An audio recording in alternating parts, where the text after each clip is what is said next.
Y dejamos. Vale. Muy bien. Buenas tardes a todas y todos. Muchas gracias por acompañarnos en esta actividad en el marco del doctorado en comunicación. A los que están aquí y también a los que van a seguir la presentación por las redes, ¿cierto? En este caso por el canal de nuestro doctorado, el canal de YouTube. Bien, me complace presentar a la doctora Cintia, quien nos acompaña en esta oportunidad. Ella es académica del Departamento de Ciencias Políticas, de la Facultad de Ciencias Políticas Administrativas y de la Comunicación en la Universidad Babes-Bolyai de Rumanía. Con la Universidad Babes-Bolyai tenemos un trabajo desde hace bastantes años. Yo diría que más o menos del 2014, 2015, venimos desarrollando actividades en conjunto. Eso significa intercambio de académicos, académicas desde allá, que nos han visitado, y también intercambio de académicos, académicas y estudiantes que han ido a la universidad. De hecho, hay al menos 3 estudiantes que han estado realizando estancias en la Universidad Babes-Bolyai, una estudiante de grado de periodismo, una estudiante de la maestría en comunicación y recientemente, el año pasado, si no recuerdo mal, un estudiante del doctorado en comunicación, ¿no? Ha habido participación también en publicaciones, en investigaciones, etcétera, ¿no? Ha sido un intercambio bastante nutrido y en ese contexto es que nos acompañan también a 2 profesoras que están hoy día con nosotros, ¿no? Particularmente la doctora Cintia Diaconescu, si no pronuncio mal, quien es además abogada, ¿no? De profesión y que investiga en temas relacionados con derechos humanos, discursos de odio, ¿no? Y que es lo que nos va a presentar en esta oportunidad. Así es que le doy las gracias y bueno, quedamos atentos a su presentación y luego al diálogo que se pueda generar aquí y quienes también dialoguen vía chat. Ella me dice que el español no lo maneja muy bien, se le entiende perfectamente a mi juicio. Va a hacer una presentación en inglés que vamos a poder reforzar en el PowerPoint en español, así que vamos a poder seguirla sin mayor dificultad. Y luego el diálogo, ¿cierto? Voy a pedir ahí apoyo, digamos, a los presentes, ¿no? María Elena, qué sé yo, que nos acompañen ahí traduciendo para la comprensión, digamos, de ambas partes. Así es que muchas gracias, quedamos atentos. Muchas gracias, profesor de Valle. Buenas tardes. Le agradezco mucho su hospitalidad. Es un gran honor ser huésped de una de las más importantes universidades de Chile, aquí en Temuco. Estoy profundamente impresionado de estar aquí, en el país de Pablo Neruda, Gabriela Mistral, Isabel Allende y Roberto Mata, y también en la tierra de una de las culturas y civilizaciones más antiguas y famosas de la humanidad. Por otra parte, lo siento mucho que mi idioma español es no bueno, así que tengo que hacer esta presentación en inglés. And so, thank you very much. Once again, I'm very sorry. My Spanish is not very good, but the presentation shall be in English, but the PowerPoints shall be in Espanol. Today I will have this presentation on human rights in Romania, on the theme of freedom of expression and hate speech. Maybe you know very well Romania is a part of Europe. where the red arrow is the location of our country. It's a small country in the southern west of Europe. Romania, unfortunately, is a part of ex-Soviet communist bloc, as well as Hungary, Czechoslovakia, Bulgaria, Poland, from the same area, geographic area. Our first constitution was adopted in 1866, and Romania became an independent state beginning with 1918.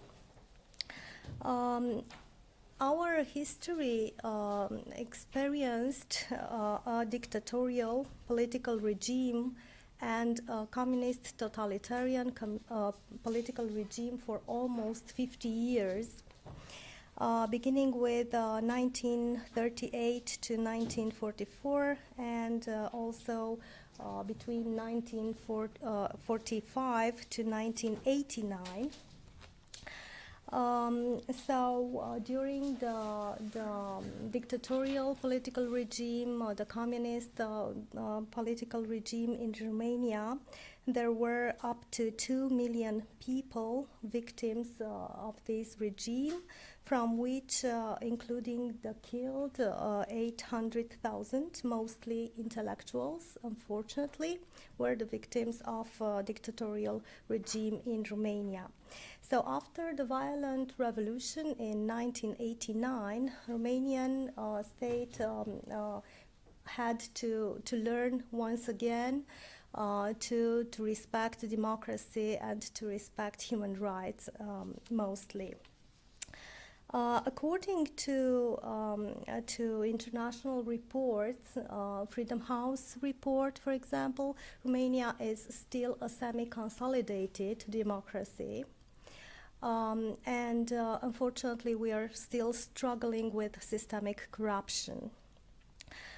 In this context, Romania became a democratic political regime starting with 1989, and the membership of the European organizations were important incentives for raising human rights and democracy in our state. In this respect, Romania ratified the European Convention on Human Rights in 1994 and became a member of the European Union in 2007. According to Romanian constitution, in the area of human rights, the European Convention of Human Rights and international treaties regarding human rights are directly applicable, which were very strong incentives for our constitutional court and our national judges to apply directly international standards in the area of protecting and guaranteeing human rights. Maybe you know that in Europe we have two basic organizations starting with the period immediately after the Second World War, because it's well known that the tragic experiences in the field of human rights during the Second World War started humanity to create these organizations to protect and guarantee human rights. So at the European level, we have this Council of Europe, which was founded beginning with 1949. And it is the oldest and the largest intergovernmental human rights organization in Europe. Today, it has 46 member states, minus Russia, because you know that when the war against Ukraine started, Russia was no longer a member of the Council of Europe and didn't recognize any longer the jurisdiction of European Court of Human Rights. The basic document and the fundamental international public document in the field of human rights in Europe is the European Convention for Human Rights, and it is applied by the European Court of Human Rights. Its decisions are binding for all member states, so fortunately for Romania, the decisions of European Court of Human Rights were binding beginning with 1994, which was a very strong incentive for raising standards in the field of human rights. Of course, Romania is also a member, beginning to 2007, a member of European Union, which is a more political and economical organization at the level of Europe. And of course, also at the level of EU, we have the European Charter for Human Rights, and also the EU recognizes the decisions of European Court of Human Rights and the European Convention for Human Rights. It is a European, generally recognized judicial document. So these memberships were very important for Romania because gave the opportunity to the national judges, to constitutional court judges, to apply directly the European standards in the field of human rights. Related to freedom of expression, of course, every international document regarding human rights is recognizing the value of the freedom of expression as a core value of each democratic political regime. Of course, we in Romania refer mostly to the European Convention of Human Rights, and here Article 10 from the European Convention regulates the freedom of expression. Sorry.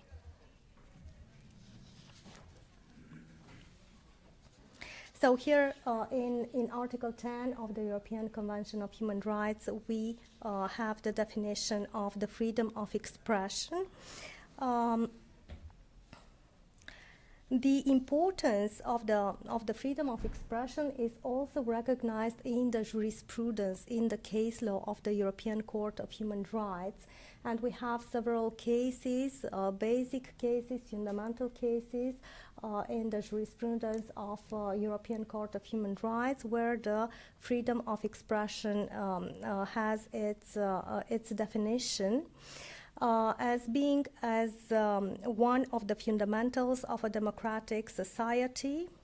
The European Court of Human Rights stated that each democracy is founded on pluralism, tolerance, and openness. In each democracy, of course, the majority rules, but only with the respect of the minority. And the case law of European Court of Human Rights refers mostly to the protection of the free debate of public interest subjects and the political debate, which is heightened almost maximum. According to the jurisprudence of European Court of Human Rights, freedom of speech protects not only the favorable ideas or harmless ideas, but also those ideas and information which tends to shock or to worry a part of the population or the state itself.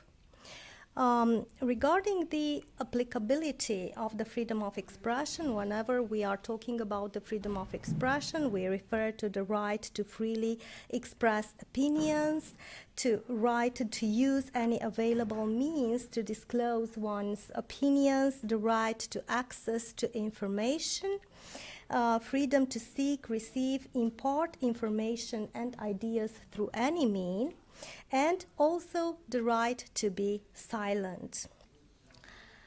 I have here in my presentation a reference to a case against Romania, which was judged by the European Court of Human Rights. The European Court found a violation of the freedom of expression linked with the freedom of peaceful assembly. The case was about a group of activists in Romania which protested against a mining project.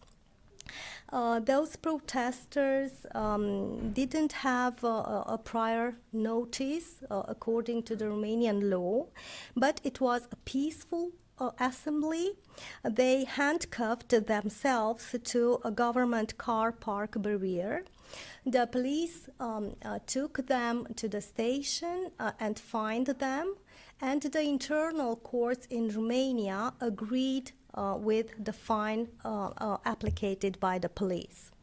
They appealed the decisions of internal courts to the European Court of Human Rights, and the European Court of Human Rights stated that the punishment applied by the state authorities didn't pass the necessity test, because it was not necessary to find a protest, a peaceful protest, who purely expressed a political opinion, a protest against a mining project. So the prior notice provided by the internal law was not necessary to be respected in this case. So the European Court of Human Rights found that Romanian authorities violated freedom of expression.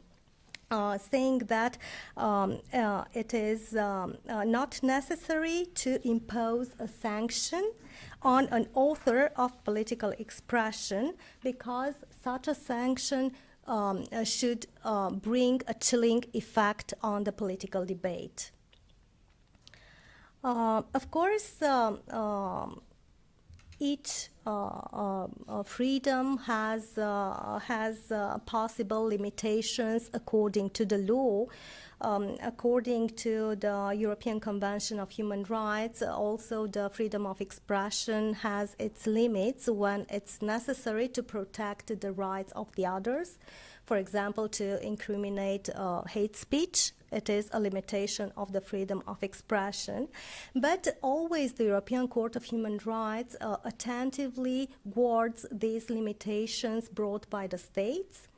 And according to its jurisprudence, each limitation must fulfill some conditions. The limitation must be prescribed by the internal law, must pursue a legitimate aim, such as the protection of the rights of the others, for example, must be necessary in a democratic society, and in this sense must pass the necessity test and the proportionality test.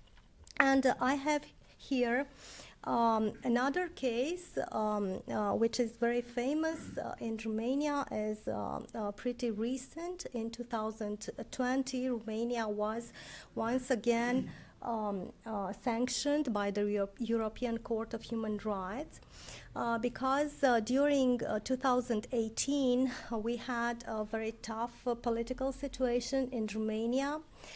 We had very strong street protests in the major cities of Romania against corruption. And due to a very difficult political context, the chief prosecutor, anti-corruption prosecutor of Romania, was brutally dismissed. Was brutally dismissed only for criticizing publicly the new justice law so-called reform, which attempted against the independence of justice in Romania and against the rule of law. So for simply expressing critical critical discourse publicly, the chief prosecutor, anti-corruption prosecutor, Laura Codruța-Kövesi, was dismissed. Today, Laura Codruța-Kövesi, the same chief prosecutor, is the chief prosecutor at the European level.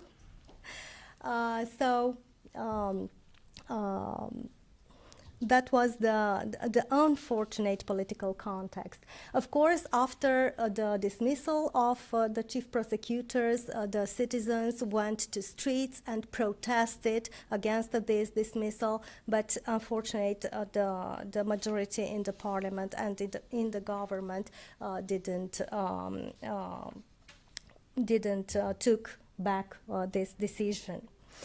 According to the European Court of Human Rights, the freedom of expression is guaranteed to the magistrates even when expressing publicly criticism against a particular law infringing the independence of justice and the rule of law.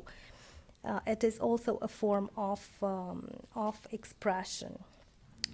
In the context of discussion of freedom of press and public figures, of course, in the jurisprudence, in the case law of European Court of Human Rights, we have this discussion about the right of the public opinion to be informed related to the public subjects, public debate, and on the other hand, the obligation of the journalist, of the press, to inform the citizen about the public interest subjects, being a watchdog of democracy. And here we have a discussion about the obligation of responsible journalism as well, because responsible journalism means that the legitimate journalistic discovery must be done in good faith and targeting a public interest subject. Also, in the jurisprudence of European Court of Human Rights, it is often put it into a balance, the freedom of expression with the protection of the reputation of another. And in each case, depending the context, the European Court of Human Rights give up or puts an accent to freedom of expression or to protection of the reputation of another, depending on each context in each case. But the discussion is interesting related to defamation, because here the jurisprudence of European Court of Human Rights says that we are only witnessing defamation when there is a serious, a level of seriousness causing prejudice to personal enjoyment of the right to respect of private life. And here we have a case, Axel Springel, AG versus Germany from 2012. Related to the Romanian cases and defamation, we had several cases in Romania which formed a group of cases called Dalban versus Romania. In this group of cases, there were journalists which were criminally convicted for defamation, unfortunately, by the national courts of laws in Romania. And the European Court of Human Rights stated that Romania violated the freedom of press in these cases because a criminal conviction for defamation do not respect the proportionality test. It's too tough to apply a criminal sanction whenever we are talking about the freedom of press. So there was no proportionality between the sanction and the protection of the reputation of another. And due to these several convictions against Romania, Romania had to change the entire legislation, internal legislation, in terms of regulating defamation. So it is no longer a crime beginning to 2005, and finally in 2014 the criminal code in Romania de-incriminated at all defamation put it into practice by journalists. Today in Romania, defamation can be only civil and administrative be sanctioned whenever we are talking about defamation itself. Of course, in terms of appreciating the freedom of press in Romania, we have several international reports, such as U.S. State Department report on civil rights, rule of law report on Romania, which are expressing concerns regarding the transparency of media ownership. A media pluralism monitor, which is an indicator of media concentration, says that Romania has an 83 risk score, unfortunately. And also they are emphasizing that financing of media by political parties lacks transparency. There are secret contracts which are put into practice by political parties, main political parties in Romania, with media providers. Also, threats, instances of harassment and violence against journalists remains an issue. Use of slaps, strategic or intimidation lawsuits against journalists is usually a tactic put it into practice by politicians in order to discourage journalists to write about public interest matters. And also the legal framework related to access to public information is not enough, is not sufficient in Romania. The neighbor states has almost the same level regarding the freedom of press in Romania, and here we are talking about Hungary, about Poland, and about Bulgaria as well. So the level of the freedom of press is kindly the same in the geographical area we are talking about. Okay. As about the right to access to information, here we have beginning to 2009, the jurisprudence of European Court of Human Rights started to recognize that the freedom of expression means also the right to access to public information. And of course, a refusal of access to documents held by the authorities constitutes an interference under Article 10 under the freedom of expression. Of course, we must talk about a public debate, a public interest subject. Usually, the journalists, NGOs, researchers, and authors are recognized as being potential subjects for these rights, and the information solicited must be ready and available. For example, in 2022, a group of Romanian researchers, historians, university professors, activists published an open letter accusing the government for not allowing them to get access to public information related to communist period and Holocaust period in Romania.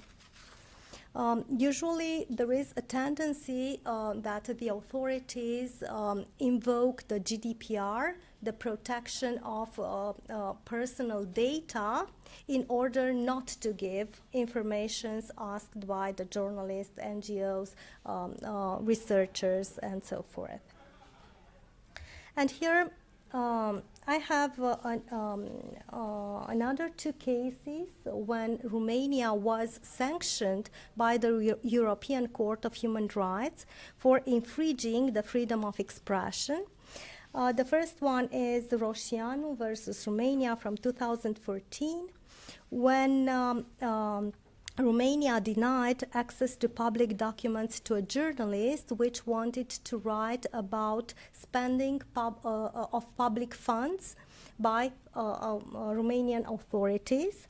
And of course, the information was denied by the Romanian authorities, and the European Court of Human Rights stated that it was a violation of the freedom of expression, of the freedom of press, of course.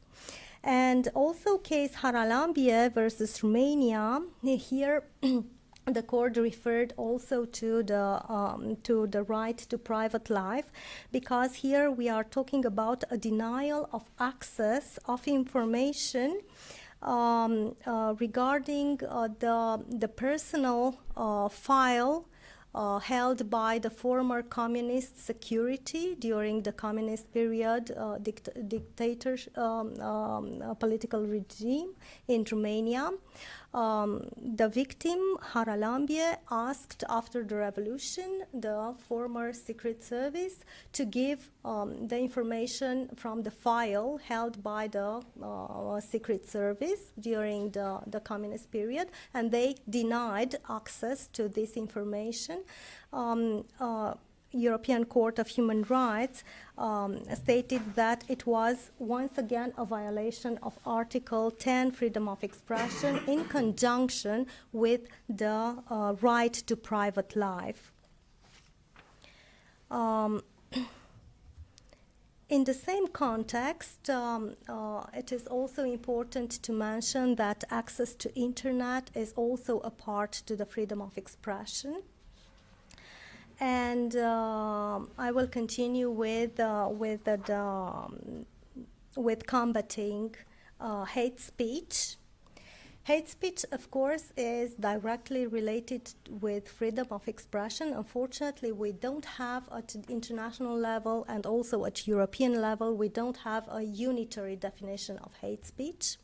I have here a definition given by the Committee of Ministers to the Council of Europe level, as being all types of expression that incite, promote, spread, or justify violence, hatred, or discrimination against a person or group of persons, or that denigrates them by reasons of their real or attributed personal characteristics or status, such as race, color, language, religion, nationality, national or ethnic origin, age, disability, sex, gender identity, and sexual orientation.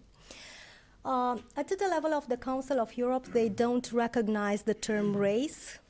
It is only used in order to be this document to be opposable to any entity, but they are saying that they are don't recognizing race because all humans are alike, all humans are the same.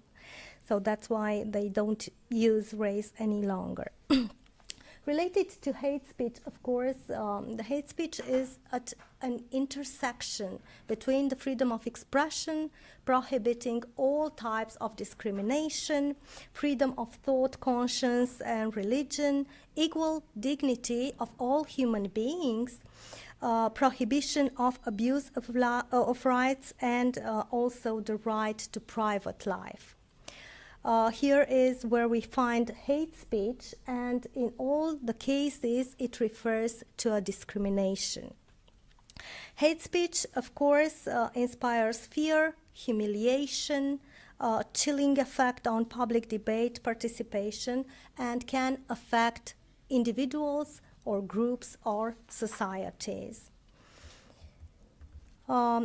At the level of the Council of Europe and European Union, I think, in my opinion, we have a comprehensive legislation regarding hate speech. It is also a legislation at the criminal level, administrative level, and civil level. It refers to hate speech in offline and online environments.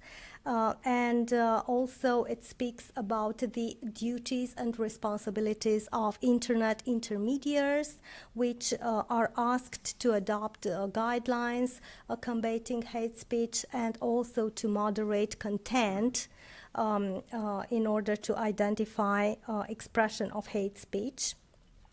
The legislation also talks about duties and responsibilities of politicians, journalists, NGOs, and civil society in the field of condemning hate speech and promoting counter speech. Of course, these principles are also or can be found also in the jurisprudence of European Court of Human Rights. Here I have an extract of an OSCE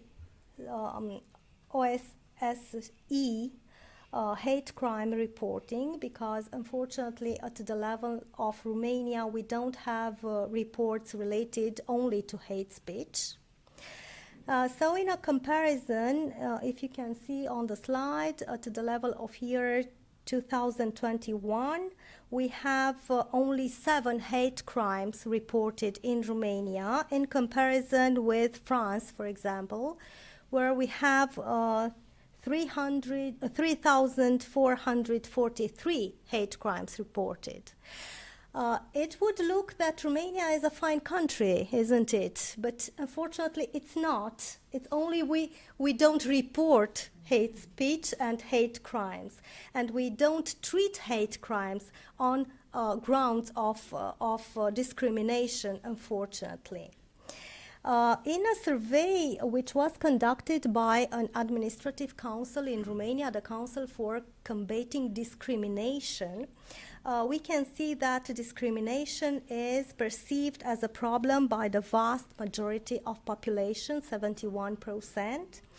70% of respondents say that they know what hate speech is, and the most common places where respondents witnessed hate speech were in the streets, workplace, and circle of friends. Also, we have here the fear of difference, mistrust, because in the substance of the hate speech, of course, we have this fear of difference. It is targeting in Romania LGTB, immigrants, and Roma. Roma is one of the most important minorities in Romania. It is called also the gypsy minority, but we are calling on a political correctness level a Roma minority. So hate speech in Romania is mostly based on ethnicity, political orientation, and religion, but I should also add sexual orientation. So the most targeted groups, most vulnerable groups, are Roma, so the gypsies, LGTB persons, the Hungarian minority, which is also an important minority, mostly in Transylvania, which is a region in Romania, the Jewish community, and Muslims. Also, stereotyped or even degrading images of women, mostly Roma women, are reported, and hateful speech lately is targeting also the Ukrainians once the war started against Ukraine, unfortunately.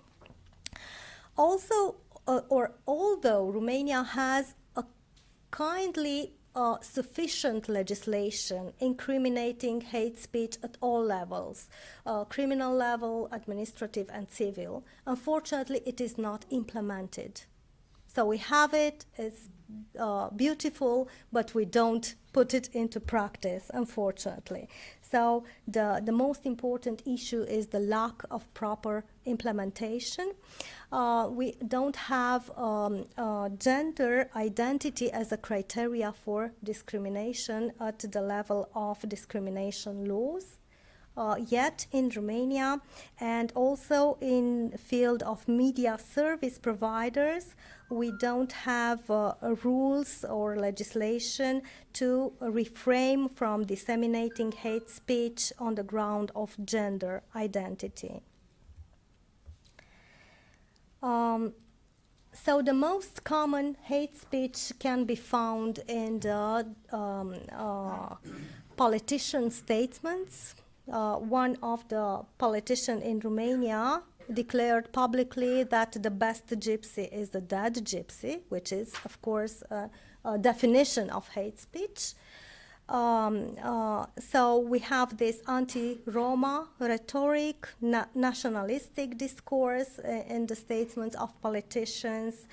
The Hungarian minority is targeted by hate speech, but also we witnessed an event when the Prime Minister of Hungary, which is a neighboring country of Romania, came into Romania and proffered hate speech based on racial and ethnic discrimination.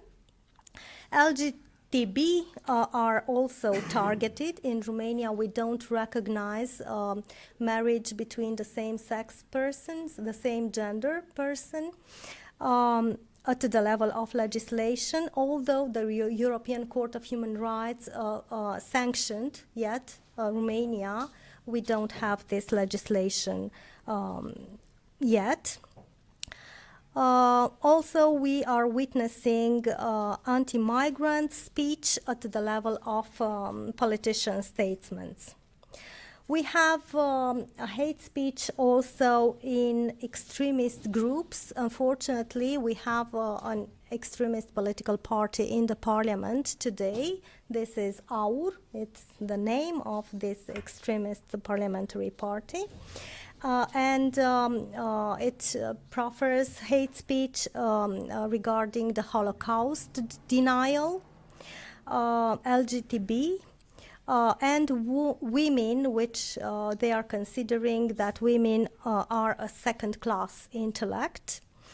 And also they have praised a Romanian former dictator during the Holocaust period, unfortunately. We can find also hate speech on internet and in the media, targeting the same vulnerable groups. Some TV producers were sanctioned for hate speech. An author which published a book and launched a book in 2016, which eventually was forbidden because the book was denying the Holocaust. And also there are reports by the media conveying stereotyped or even degrading images of women, especially Roma women. And here we have some data, some studies published also by our colleagues in my faculty in Cluj-Napoca, which are stating that the most frequent hate speech is targeting Roma, Gypsy minority, Hungarians, Muslims, LGTB, and Jews, and most often we find this hate speech in the politicians' discourses, in online communities, and media news. And of course, unfortunately, we can find hate speech also in sports and culture as well. For example, in 2022, we witnessed a spread of a newspaper with anti-Semitic content during the National Theatre of Romania. And also the director of the Jewish theater in Romania was receiving an email with anti-Semitic slurs and death threats against her children due to her appartenance to Jewish community.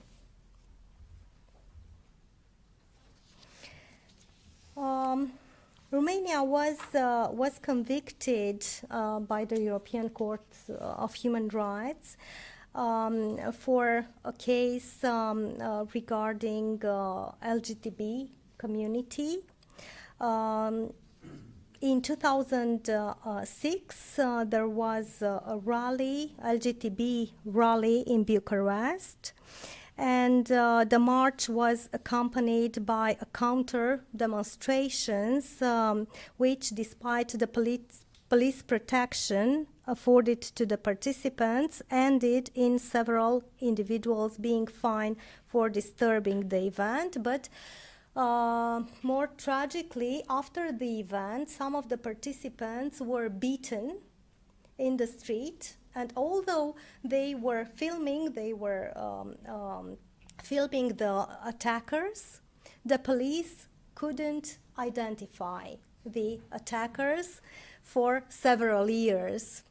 So eventually, the European Court of Human Rights sanctioned Romania for not prosecuting this event, for not applying any legal sanctions for the attackers, and moreover, the European Court of Human Rights stated that the authorities in Romania did not take into account a possible homophobic motive behind the attack. Also, we have another case. We have several cases regarding the brutality of the police against Roma minority, against the Gypsy minority in Romania. We have a systemic problem with the authorities for not prosecuting the brutalities of the police against Roma minority in Romania. And also we have legal documents of the authorities using stereotypes with anti-Gypsies, anti-Roma expressions. Unfortunately, besides the sanctions given by the European Court of Human Rights regarding these situations, and besides the fact that Romania was the first European country which adopted a law for criminal conviction of anti-Gypsy crimes, this law is unfortunately not implemented. So we have it, we are the single European country with such a law, but unfortunately it is not implemented. So as conclusions, prosecutions based on discrimination and violence against racial or ethnic minorities are rare, so the authorities are not implementing the legal framework. Romani groups, the Gypsy minority, is complaining of police harassment and brutality, including beatings.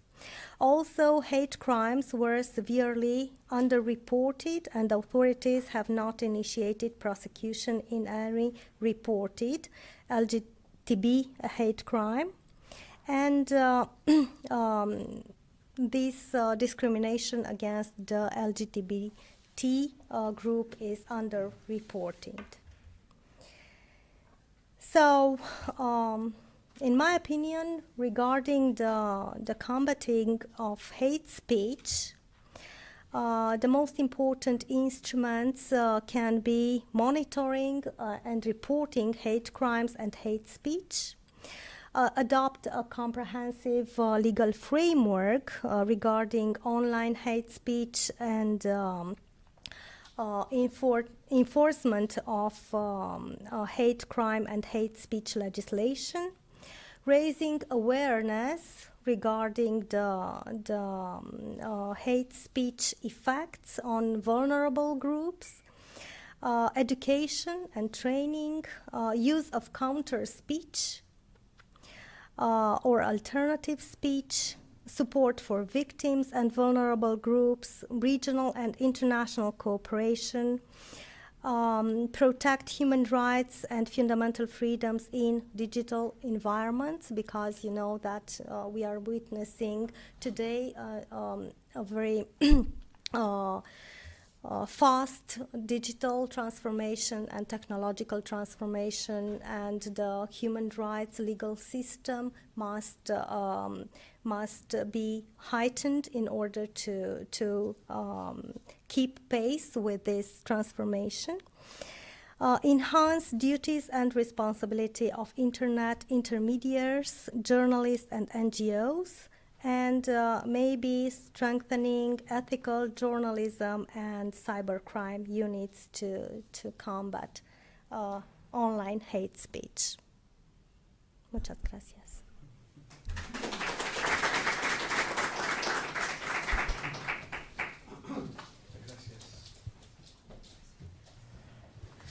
Queda entonces abierto el tiempo para comentarios, preguntas. En inglés es posible, digamos, para la doctora, y luego si alguien ayuda, digamos, en la traducción de ser necesario.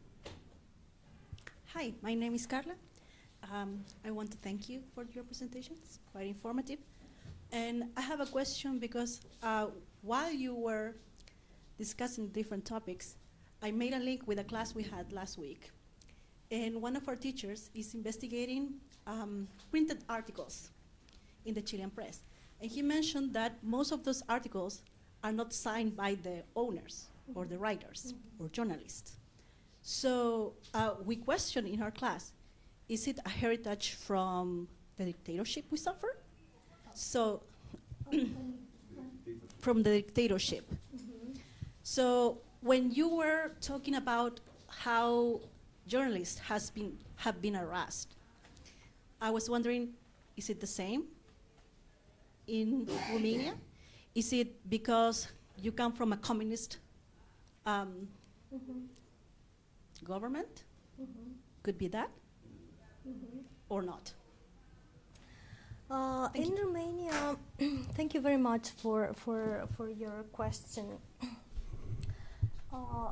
In Romania, we only have these articles which are not signed when they are dealing with satiric articles.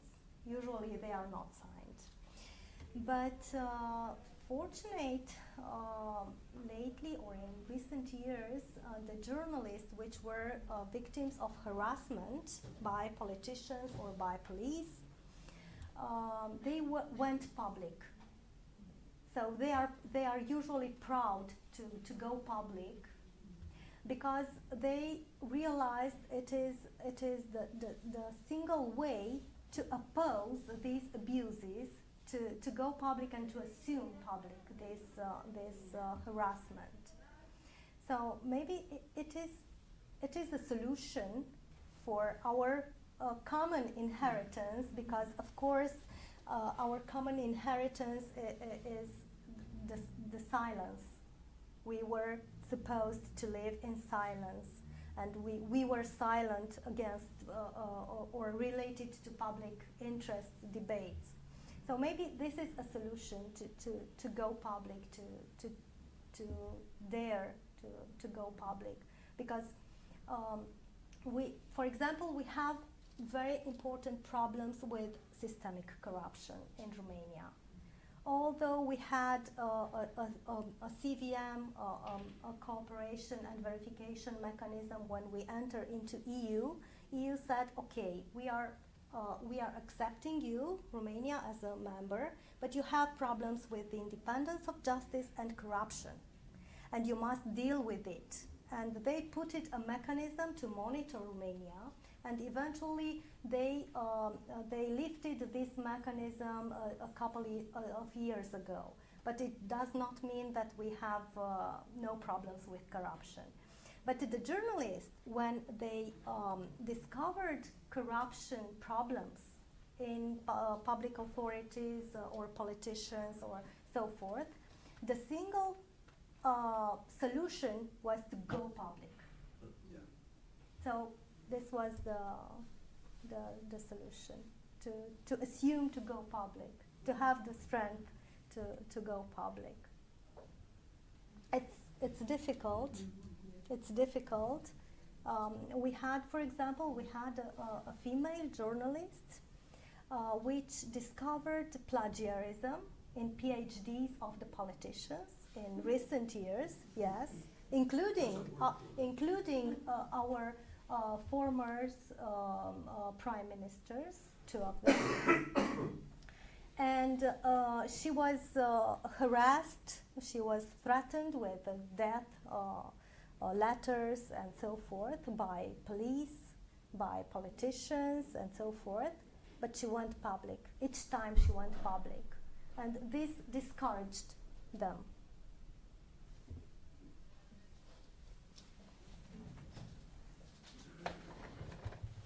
On the same issue, what's your opinion on Julian Assange's case? And what do you think are the implications for journalism in Romania and Europe? Could you give me some details? Julian Assange, the founder of WikiLeaks. Okay. Mm-hmm. Okay. And the implications of journalism.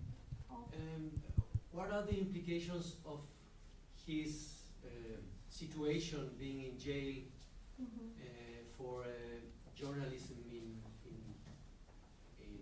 your country and in Europe?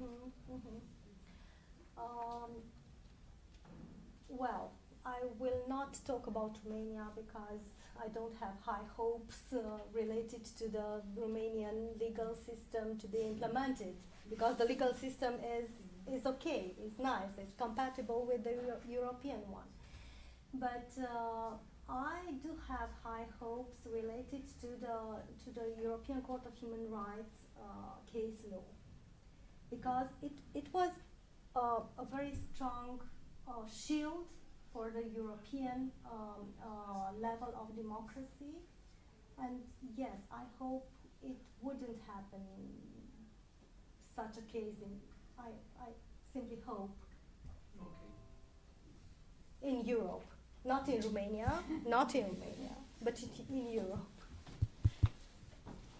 Hola, yo lo voy a hacer en español. Buenas tardes. Un pequeño comentario. Efectivamente, y de hecho con Carlos estamos escribiendo un libro también precisamente sobre transparencia y acceso a la información pública. Y como bien señalaba por ahí, ¿cierto? Un antiguo profesor de Derecho, no hay mejor desinfectante que la luz solar, ni mejor policía que el alumbrado público. Una de las principales formas, ¿cierto? Además de que ya conversamos un poco en la previa, de combatir la corrupción es a través de, o bien otorgarle poder a un ombudsman, ¿cierto? O tener un whistleblower, ¿cierto? Y regulación adecuada que permita proteger. Pero también está, ¿cierto?, la forma poco eficiente de hacerlo, que es precisamente a través de aumentar las penas. El derecho penal es ultima ratio, ¿ya?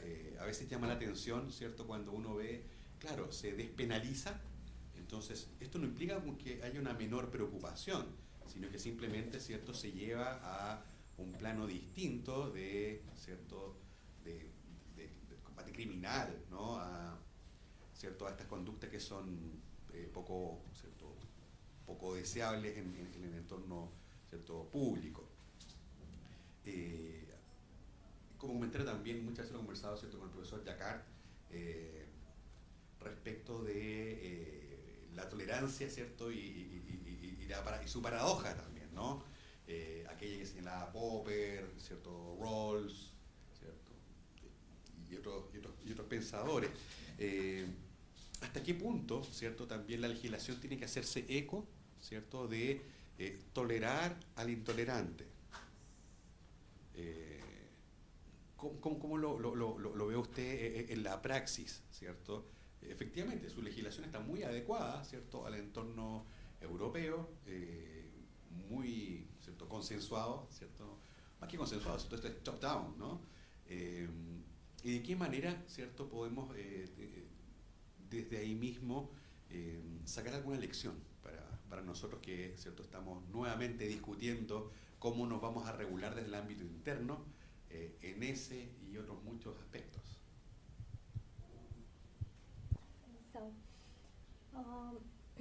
Disculpa para... Sí. Claro, usar perfecto. inglés. Sí, course.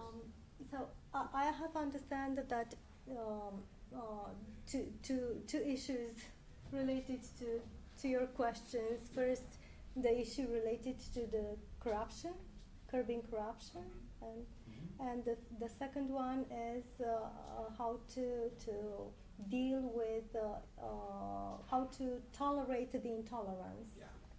Okay.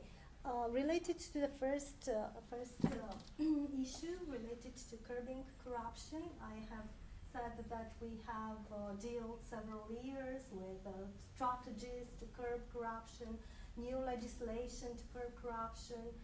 We had this prosecution, special prosecution, anti-corruption prosecution, which was very efficient in Romania, until the moment the politicians have had a coalition in the parliament between 2017 and 2019, and they tried to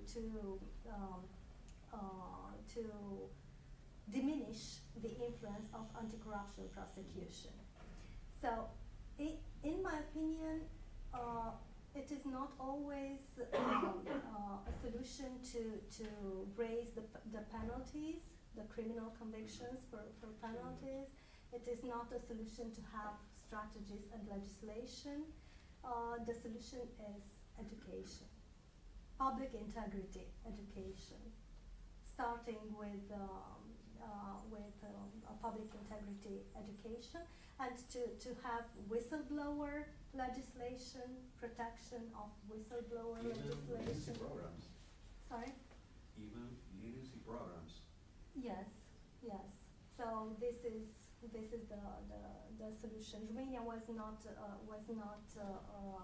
a champion of curbing corruption, unfortunately. Related to how to be tolerant with intolerance. European Court of Human Rights jurisprudence talk about level of seriousness, talks about limits, talks about prohibition of abuses of rights. So, when we conjunct this level of seriousness with curbing abuse of rights, of course we can find the limits of our tolerance regarding the intolerance. So always they are trying, the European Court of Human Rights is trying to reach this fair balance between the rights. This fair balance is the key, and here we can find the limits, but it depends on the context each time. I hope I responded to your question. Thank you. Gracias.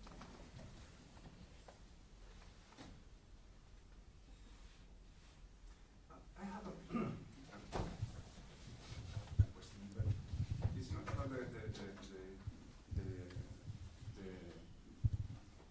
jurisprudence or something related to the jurisprudence.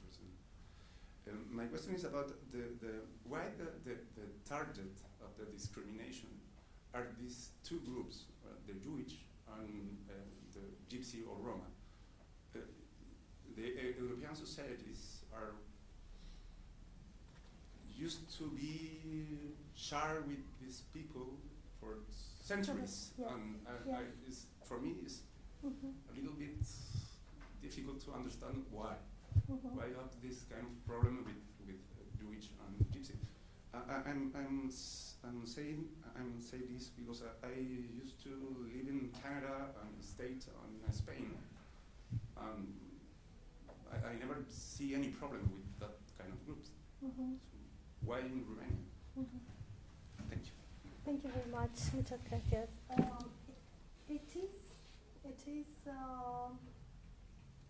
question also for me because I cannot understand either one. But I can attempt to respond. As about the Gypsies, the Romani people, Romani minority in Romania, Until the 14th century, they were slaves, unfortunately. Yes, they were slaves. And they are today marginalized. They are living in poverty, most of them. So there is this mentality, this stereotype referring to the Romani people as perceived as thieves, as attackers, and so forth, which is at the level of mentality, unfortunately. Today, it is not only a Romanian problem, it is a European problem, because we have Romani minority also in Spain, also in France, and in other states, in Hungary, and in other states, European states. So we have also a strategy at the level of EU regarding the integration of Romani minority. Romania, also Bulgaria, has this systemic discrimination against the Romani people because they were until 14th century slaves. So there is the mentality, and the mentalities are changing the hardest, unfortunately. There is also other side explanations. The Romanian state tried to adopt strategies for integration, also conducted large amounts of money for integration of Roma minority, but some of the leaders of Roma abused of this money, and they didn't reach the vulnerable, the proper vulnerable groups. I think that they are having trainings for the prosecutors, for the judges, for the police forces, in order to eliminate these mentalities, these stereotypes.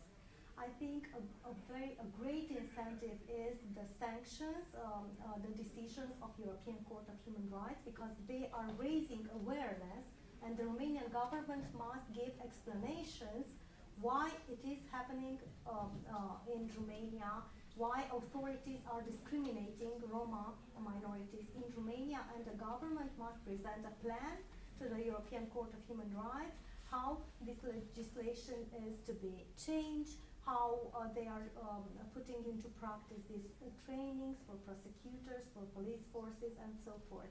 But eventually, the mentality is the hardest to be changed. As about the Jews, yes, unfortunately, Romania before the Second World War, between 1938 and 1944, we had a dictatorial political regime in Romania, which was which was fascist, unfortunately. And during that period of time, we witnessed Holocaust in Romania, at a smaller level, of course, but we witnessed Holocaust against Jewish people. We had also an extremist political party, the Legion, in Romania, which was also fascist during that time. And today, unfortunately, as we witness at the level of the Europe, the illiberal movement in Hungary, in Poland, in Slovakia as well, the illiberal movement, an extremist movement, also appeared in the political discourse in Romania. Today we have such a political party in the parliament in Romania, which is very attached to the former far-right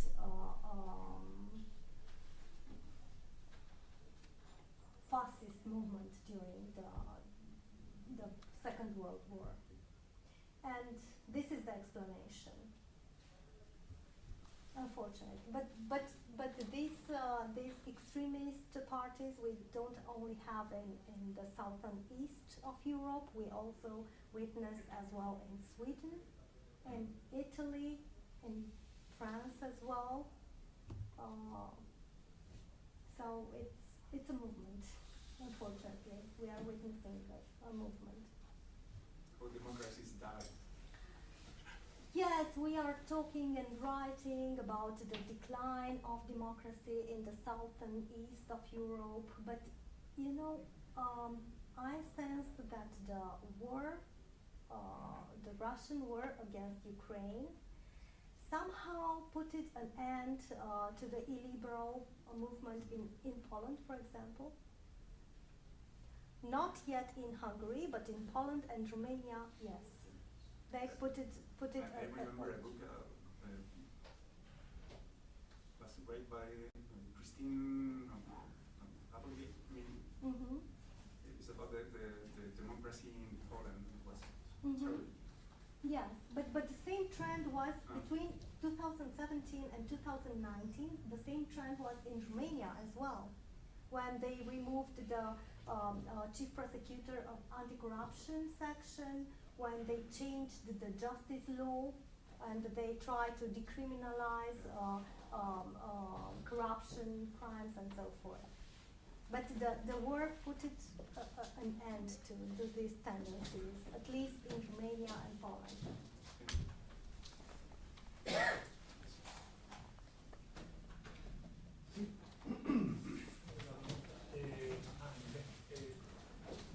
Thank you for your presentations.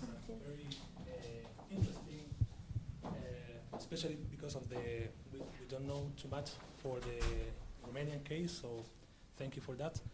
I have a question regarding the alternative discourse that you mentioned.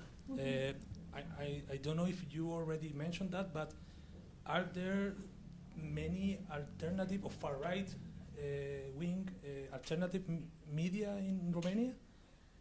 Not really, unfortunately. Hopefully. Not really. We must learn to promote alternative discourse or counter discourse. In my opinion, it is the best solution, because there are behavioralist theories related how to curb something, how to combat something. You are not succeeding to combat, but you are succeeding to offer a counter alternative. So it is most successful from the psychological point of view. It is more successful to offer a counter alternative than only to curb something or only to fight with something. And what about left-wing alternative media? Are there many in Romania? Many of them? I don't think so. So basically it's the traditional or mainstream media that Yes. governs Yes. the Yes. Romanian. Yes. Thank you. ¿Alguna pregunta o comentario? Yo quiero solo agradecer, efectivamente, para quienes estamos a este lado del charco, ¿cierto? Es interesante escuchar también estas experiencias que, a pesar de la distancia geográfica, muchas veces también son bastante similares. En ese sentido, y que bueno que haya acudido el llamado al profesor Yacar, que investiga precisamente estos temas de discriminación respecto, ¿cierto?, a la minoría, no tan minoría, que también sea un poco esta dualidad extraña que constituye el pueblo mapuche. Es interesante escuchar también cómo es abordado, ¿cierto?, desde otros contextos donde también, y como claramente lo explicó, ¿cierto?, la doctora Cintia, dice en relación también con la forma en la cual también se encuentra estructurado, ¿cierto?, el poder. Allá tienen un marco europeo, un marco nacional, ¿cierto?, que también contribuye y es también influenciado largamente por estos poderes supranacionales que establecen estándares. A veces también eso nos ayuda a nosotros a tomar buenas decisiones, ¿cierto?, mirando lo que ocurre aquellas latitudes. Así que agradecer enormemente por su interesante exposición al respecto. Muchas gracias a usted.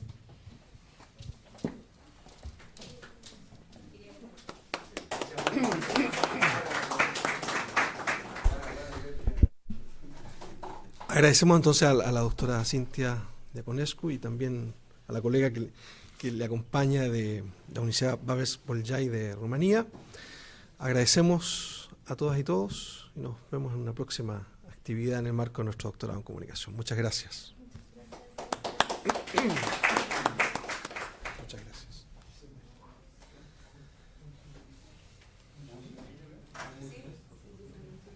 ¿Terminó la transmisión? ¿Todo bien?